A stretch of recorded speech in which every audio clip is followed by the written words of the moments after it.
Il est la parole. La parole était au commencement. Et cette désignation signifie simplement que Dieu s'est fait connaître à nous sous la forme d'une personne, et non pas dans un livre. Dieu n'a pas écrit avant tout un livre, bien que nous ayons la Bible. Dieu a écrit une personne. Dans l'une de ces petites brochures, le docteur Simpson donne cette illustration, ou bien illustre la chose de cette manière. Il dit avoir vu, à une certaine occasion, la Constitution des États-Unis écrite. Elle était écrite sur un parchemin. Il en était tout proche et pouvait lire tous les détails de la Constitution des États-Unis. Et lorsqu'il s'éloigna de quelques mètres de ce parchemin, tout ce qu'il put y distinguer, c'était la tête de George Washington, là sur ce même parchemin. Il s'en rapprocha alors à nouveau et constata que le texte de la Constitution était écrit par des lumières et des ombres qui prenaient la forme de la tête de George Washington. C'est cela. Dieu a écrit la révélation qu'il nous a donnée de lui-même, mais cette révélation est dans la personne de son Fils, dans la souveraineté du Seigneur Jésus.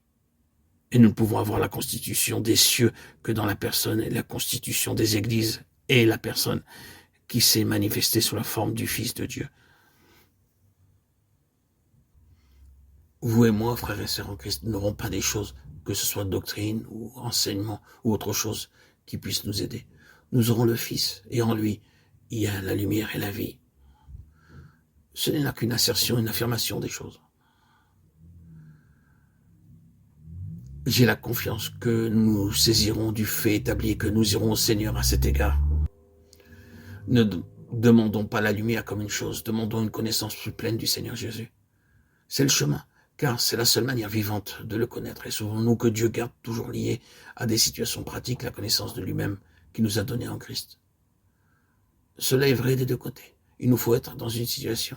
Le Saint-Esprit, si nous sommes entre ses mains, nous fera entrer dans une situation qui rendra nécessaire une nouvelle connaissance du Seigneur. C'est un côté.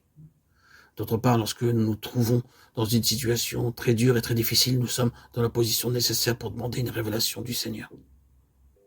Le Seigneur nous garde dans des situations qui sont dures, véritablement dures. Le Seigneur ne veut pas que nous restions dans des lignes théoriques en ce qui concerne la vérité, ni dans des lignes techniques.